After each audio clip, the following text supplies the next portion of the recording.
তোমরা যারা এইচএসসি পরীক্ষাতে রয়েছো তোমাদের জন্য খুবই একটা গুরুত্বপূর্ণ বিষয় হলো ফ্রেজ অ্যান্ড আইটেমস।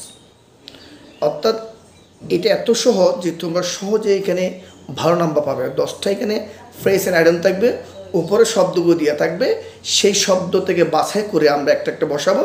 প্রতিটি নাম্বার যে তোমরা পাচ্ছ কি হাফ নাম্বার করে 10টা পূরণ করবে তোমরা, অর্থাৎ 5টা নাম্বার সক্ষম হবে। তোমরা যদি আজকে ক্লাসটা করতে পারো তা আমি বুঝবো তোমরা পরিপূর্ণ আজকে এই ক্লাসটা পরিপূর্ণ করতে পারলে তোমরা অবশ্যই 5টি নাম্বার ইজি পাবে।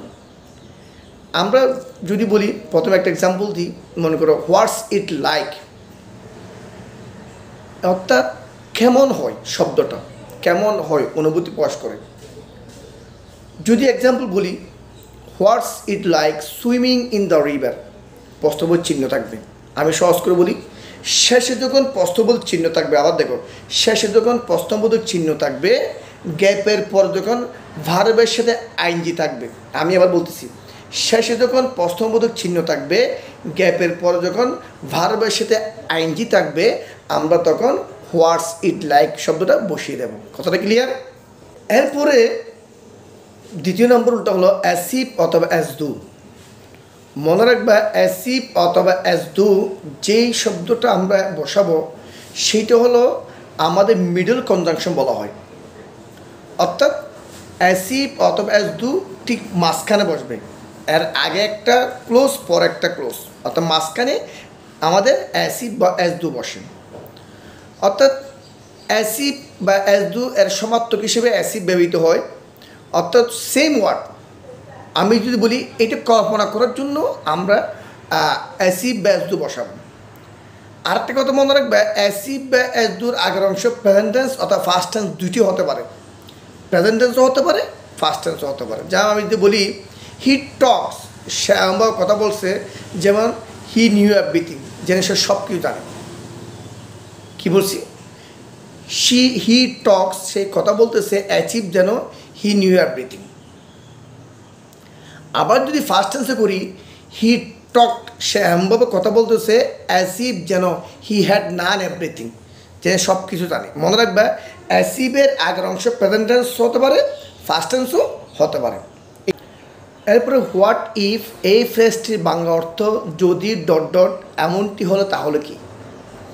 হোয়াট ইফ এই ফ্রেজটির বাংলা অর্থ হলো যদি ডট ডট এমনটি হয় তাহলে কি, প্রশ্নবোধক চিহ্ন। এটা হলো শর্টকাট নিয়ম, হলো what if plus assertive sentence plus প্রশ্নবোধক চিহ্ন। আমি যদি এক্সাম্পল বলি দ্য রিভার ইজ কার্ম, নদীটা এখন কি শান্ত। প্রথমে গ্যাপ দেওয়া আছে, we swim in the river. আমরা বলবো কি what if we swim in the river, নদীতে সাঁতার কাটলে কেমন হয় বা কী হয়। The river is crumb, what if we swim in the river, নদীতে সাঁতার কাটলে কেমন হয় বা কী হয়, সেক্ষেত্রে আমরা হোয়াট ইফ শব্দটা ব্যবহার করব।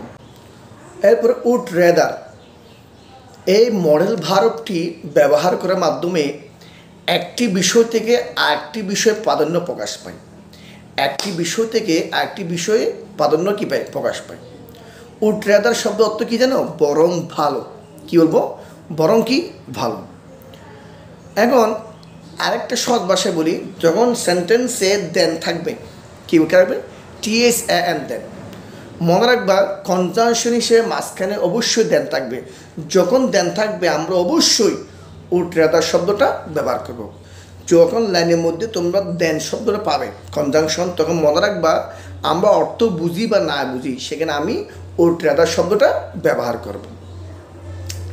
যেমন আমি যদি বলি I would rather die than seek any financial help from him, আমি মনে করি অর্থ বুঝি না, তাহলে এখানে দেন আছে না, অবশ্যই দেন আছে। সেক্ষেত্রে আমি কি বলবো, আই উড রেদার ডাই, আমি মরব। এখানে আমরা উড রেদার শব্দটা।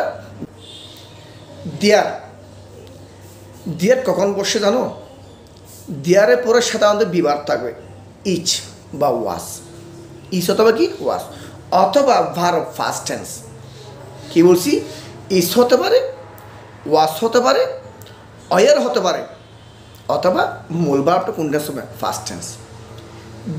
যেমন আমি তো এক্সাম্পল বলি, there are many mangoes trees around our home. There are many mangoes trees around the home, এখানে আর আছে, সেক্ষেত্রে আমরা নিশ্চিন্তে আমরা কী বলতে পারি, এখানে দেয়ার শব্দটা বসিয়ে দিতে পারি। আবার যদি বলি there lived a very clever fox in a jungle, কোনো একটা জঙ্গলে, এখানে লিভ বারটা ফার্স্ট টেন্স, সো আমরা এখানে প্রথম গ্যাপ দেওয়া আছে, আমরা দেয়ার শব্দটা বসিয়ে দেবো। Is no fish in the pond, পুকুরে কোনো পানি নেই, মাছ নেই, সেক্ষেত্রে আমরা গ্যাপ দেওয়া আছে, ইজ আছে, সেটা অবশ্যই আমরা দেয়ার শব্দটা বসিয়ে দেবো। কথাটা ক্লিয়ার?